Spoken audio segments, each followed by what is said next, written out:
তীব্র তাপপ্রবাহে পুড়ছে ইউরোপ। ইতোমধ্যে ফ্রান্সে মৃত্যু হয়েছে ১৮ জনের। ইতালিতে জারি করা হয়েছে রেড অ্যালার্ট। তীব্র গরমে বিভিন্ন দেশে ভেঙে যাচ্ছে তাপমাত্রার রেকর্ড। পরিস্থিতি দিন দিন আরও ভয়াবহ হচ্ছে। ফ্রান্সের বিভিন্ন শহরে তাপমাত্রা ৪১ ডিগ্রি সেলসিয়াসেরও বেশি ছাড়িয়ে গেছে। গরমের কারণে বন্ধ করা হয়েছে স্কুল বা সময়সূচিতে আনা হয়েছে পরিবর্তন। ব্যাহত হচ্ছে সাধারণ জনজীবনও। দক্ষিণ পূর্ব ফ্রান্সে ২ ও ৪ বছর বয়সী ২ শিশুকে গাড়ির ভেতরে অচেতন অবস্থায় পাওয়া গেছে। পরে তাদের মৃত্যু নিশ্চিত করা হয়।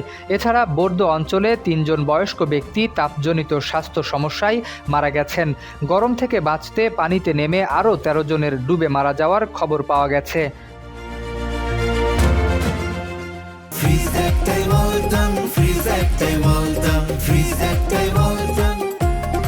আবহাওয়াবিদরা জানিয়েছেন, যুক্তরাজ্যে এই সপ্তাহে তাপমাত্রা ৩৯ ডিগ্রি সেলসিয়াস পর্যন্ত উঠতে পারে, যা ভেঙে দেবে আগের সব রেকর্ড।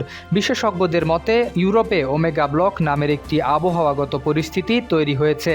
এতে সাহারা মরুভূমি থেকে গরম বাতাস ইউরোপে প্রবেশ করছে এবং দীর্ঘ সময় ধরে আটকে থাকায় তীব্র তাপপ্রবাহ সৃষ্টি হচ্ছে। আবহাওয়াবিদরা সতর্ক করেছেন, জলবায়ু পরিবর্তনের কারণে এ ধরনের তাপপ্রবাহ আরও ঘন ঘন এবং তীব্র হয়ে উঠছে, যা মানুষের জীবন ও পরিবেশের জন্য বড় ঝুঁকি তৈরি করছে। শরীফ উদ্দিন, ইত্তেফাক নিউজ।